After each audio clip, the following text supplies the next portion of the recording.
malam tuh terus sudah bangun kan. Habis itu kalau Anda ada kesempatan tidur menjelang subuh, tidur sebentar. Itu tidur baik, itu tidur yang bagus itu. Rasulullah biasanya antara subuh sama azan subuh sama iqamah subuh itu beliau tidur. Tapi tidur Rasulullah itu kan tidak seperti tidur kita. Ya, ada beberapa riwayat menyebutkan beliau tidur sebentar. Jadi tidurnya itu sebelum subuh. Ya. Ba'da subuh jangan tidur.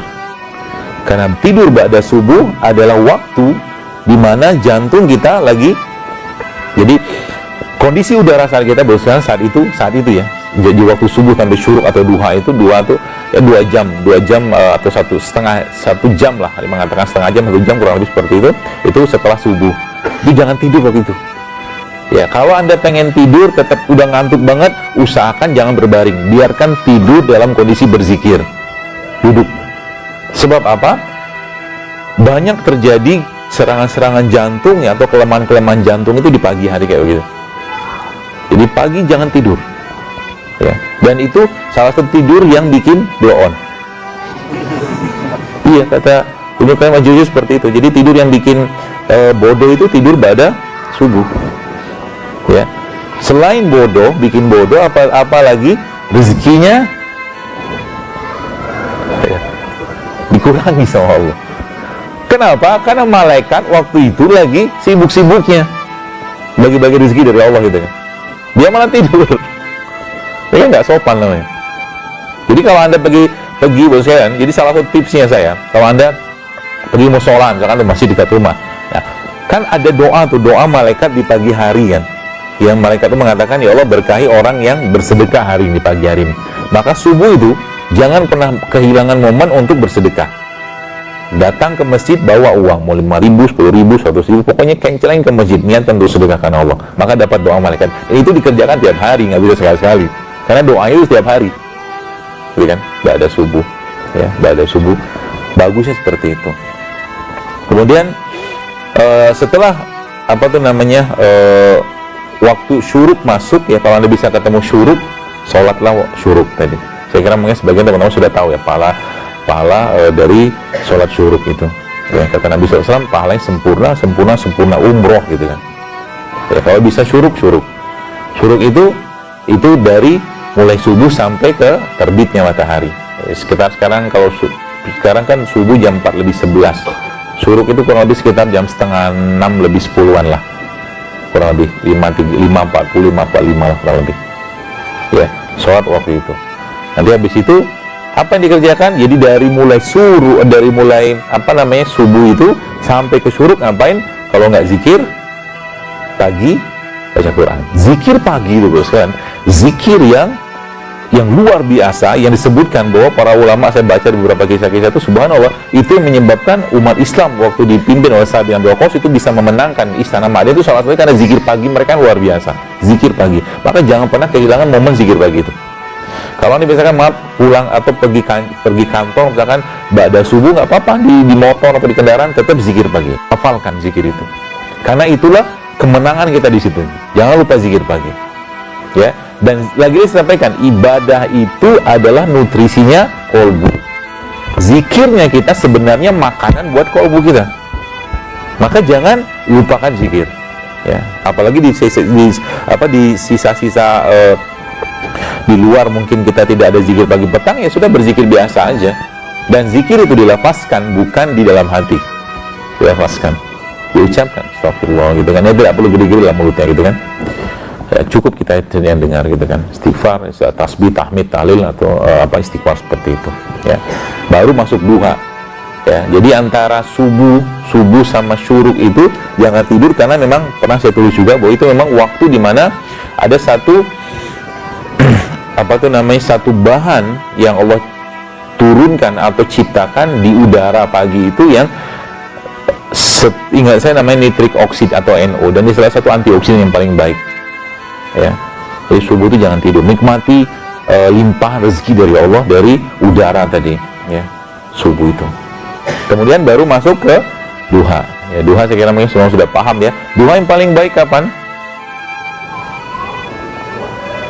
Dekat-dekat sama zuhur, dekat-dekat sama, di saat ya di saat matahari mulai agak memanas, duha lah di situ. Sebab apa? Karena secara aktivitas kita lagi sibuk-sibuknya kita ketemu Allah. Ya, jadi duha itu paling baik kapan? Waktu lagi matahari panas-panasnya. Ya, bahkan setengah jam sebelum itu masih boleh. Sebelum zuhur, karena zuhur sekarang jam 12, kita setengah 12 duha masih boleh. Ya. Dan kalau sudah ibadah, gaspol. Gaspol maksudnya apa? Kalau Anda misalkan para yang baru dilantik menteri kemarin kan, pasti pakai baju yang luar biasa, ya pakai jas, pakai apa, pakai parfum segala macam. Nah, perlakuan seperti itu, ya kalau kita lakukan adab yang sama terhadap Rob kita kepada Allah, maka harusnya lebih. Maksudnya gimana? Contoh nih kan, kalau Anda di sini kan kalau kerja kan nggak pakai kaos oblong, beda sama Google kata pakai kaos oblong. Jadi kalau sudah ketemu Allah, beradablah yang terbaik. Beradablah yang terbaik. Itu bonusnya didapatnya banyak. Contoh misalkan kita bisa siapin, misalkan Anda kerja boleh pakai baju oblong, silakan. Tapi ketika ketemu Allah jangan pakai baju oblong. Bawa baju. Usaha sedikit, ikhtiar sedikit supaya apa? Supaya ketemu Allahnya lebih baik. Ya. Habis itu gimana? Nabi SAW sampaikan bahwa kalau tidak memberatkan umatku, kalau memungkinkan sekalian Anda bersiwaklah, bukan sikat gigi ya, tapi siwak. Ya. Dan siwak itu salah satu bentuk ibadah atau mungkin salah satu bentuk sunnah Nabi SAW yang sangat dicintai Allah. Ya, Allah mencintai orang-orang bersiwak. Ya, mungkin lagi wudhu itu. Jadi kalau saya pernah ngitung itu, kalau dihitung-hitung ya, kita satu hari itu kalau kita bisa rutinkan saja bersiwak, itu lebih dari 30 kali kita bersiwak. Kenapa? Kalau tidak memberatkan umatku, maka setiap habis wudhu, aku akan wajibkan mereka bersiwak. Itu yang pertama. Wudhu 5 kali sehari kan? Kalau tidak memberatkan umatku, maka setiap mau sholat, aku wajibkan mereka bersiwak 5 kali, 10 kali udah. Ini belum termasuk sholat sunnah loh. Belum termasuk sholat sunnah. Setiap mau sholat siwak, setiap mau sholat siwak. Ya, itu siwak. Dan siwak itu merupakan salah satu sunnah kenabian. Ya, sunnah Nabi. Jadi di samping ada bersiwak, kemudian cukur kumis, cukur bulu kemaluan, berbekam, sama wangi-wangian. Itu sunnah itu. Ya, jadi kalau Bapak Ibu, teman-teman sekalian di tas Anda, ya terutama yang ikhwan ya, kalau bisa tuh minimal ada 2 produk tadi tuh. Kalau nggak siwak, parfum. Mau ketemu Allah, siwakan dulu, parfuman dulu, wangi-wangi dulu, karena malaikat suka dengan wangi-wangian. Ya, seperti itu. Masuk kita sampai ke siang ya. Masuk siang di duha, aktivitas Nabi SAW seperti itu. Lalu siang ada namanya qailullah. Qailullah ini kalau kita Bapak Ibu teman-teman baca di penelitiannya namanya power nap. Power nap itu tidur berkualitas. Ada yang mengatakan sebelum zuhur, ada yang mengatakan sudah zuhur. Tapi kalau kuliah dua-duanya bagus. Ya, kalau misalkan zuhur setengah 12 atau jam 12, maka setengah 12 tidur sebentar. Tidur sebentar. Atau nanti ba'da zuhur juga tidur. Jadi kalau kita lihat memang tadi tidur itu adalah proses mengistirahatkan enzim badan kita, tidur. Jadi kenapa ada malam? Karena memang malam itu adalah cara Allah untuk mengistirahatkan. Jadi sebenarnya kalau ada sekarang banyak orang misalkan dia makan ngantuk, habis makan ngantuk misalkan. Ya, habis makan mengantuk. Penyebabnya apa?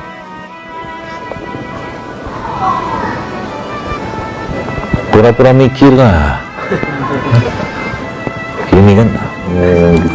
Nanti kalau ditanya jawaban orang soleh apa? Wallahu a'lam. Meskipun tidak tahu kan.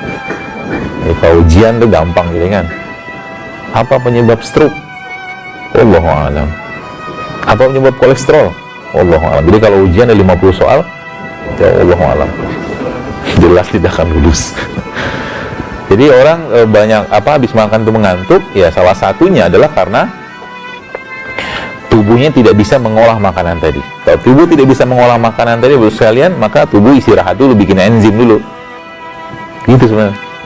Jadi kalau Anda makan, maaf, misalkan ya nasi yang ada minyaknya, mungkin santannya gitu kan, terus gorengannya, terus lagi dengan gulanya gitu kan, biasanya habis itu ngantuk tuh biasanya sebagian besar orang kan. Kan beda ceritanya kalau Anda makan karedok. Coba makan karedok, biasanya nggak ngantuk. Kan sayur kan, ya dia masih banyak enzimnya. Atau Anda makan rujak, seperti itu. Ya maka dalam Islam memang disunahkannya, bahkan Ibnu Qayyim mengatakan bahwa salah satu sunnah kita ketika makan itu adalah makan buah terlebih dahulu. Jadi makan buah itu sebelum makan. Sederhana loh, tapi itu efeknya luar biasa. Ya, makan buah. Kemarin ada teman ada yang tanya, dokter bagaimana cara makan coto Makassar, enak kan? Ya, kalau yang suka biasanya suka makan itu. Gampang sebelah. Kalau Anda makan coto, itu kan dikasih jeruk nipis. Satu mangkok itu kan. Terus Anda minta air lah 2-3 gelas. Nanti jeruk nipisnya dimasukin situ, diperes. Minum segelas, 2 gelas, 3 gelas. Kenyang kan? Nah, pulang habis itu. Cara makan coto yang baik gitu ya. Sama juga kalau makan nasi padang. Ya. Bawa buah dari rumah yang banyak, air putih gitu kan. Makan buah dulu di situ. Agak banyak makan buahnya. Nah, agak kenyang sedikit pulang. Nasi padang yang dibeli kasih ke orang. Tidak apa-apa makan nasi padang ya, silakan aja. Asal Anda kalori keluarnya sama. Itu aja sebenarnya. Ya bukan salah makanannya, sebenarnya masalahnya adalah sekarang kita makan tapi yang keluar kalorinya nggak ada gitu. Jogging jarang, olahraga jarang, naik tangga jarang. Ya kalau saya kira mungkin kalau teman-teman yang ngantor di lantai 5 gitu ya. Kalau misalkan saya ngantor di sini lantai 5, kemungkinan biasanya saya akan naik tangga tiap hari. Kecuali tanggal 20, lantai 20 nggak apa. Habis waktu nanti. Karena itu cara paling baik untuk bakar kalori naik tangga itu. Apalagi naik tangganya ngatur napas. Keren itu. Kalau nggak bisa naik tangga ngatur napas, maka jalan yang ngatur napas. Ada tuh. Jadi jalannya itu, jadi dia setiap berapa menit kita bernafas. Napas biasa, nanti berapa detik kita tahan. Tanpa sadar, jalan kayak begitu tuh akan menguatkan massa otot kita. Karena kondisi hipoksia pada otak, ya, kondisi hipoksia pada otak itu akan memunculkan growth hormone tadi. Kalau growth hormone muncul, Anda seperti orang binaraga. Gitu. Jadi lagi jalan itu, atur nafasnya. 2 menit, kita jalan. Habis itu tarik nafas, henti nafas. Henti nafas, waktu Anda tahan nafas, maaf. Jalan dalam kondisi tidak ada nafas. Terus habis itu, ya tidak lama, paling 30 detik ya. Habis itu berhenti. Jadi Anda mulai ngatur nafas. Nanti apa yang terjadi lama-lama, nanti baca Qurannya enak. Bisa panjang baca Quran. Gitu. Ya. Jadi itu secara seperti itu. Baik, jadi siang kemudian masuk lagi, ada waktu yang kita nggak boleh tidur. Ada waktu yang kita nggak boleh tidur, antara tadi asar sama maghrib. Jangan tidur waktu itu, karena itu tidur juga yang tidak baik, yang memang dilarang oleh Nabi SAW. Ya, secara organ juga tidak baik. Tidur di waktu asar ke maghrib. Mungkin begitu cukup, dan paling akhir semoga Allah kumpulkan kita lagi nanti di surganya, surga Firdaus tanpa hisab. Kita tutup saja dengan doa kepada Allah. Subhanakallahumma bihamdik, asyhadu an la ilaha illa anta, astaghfiruka wa atubu ilaik. Assalamualaikum warahmatullahi wabarakatuh.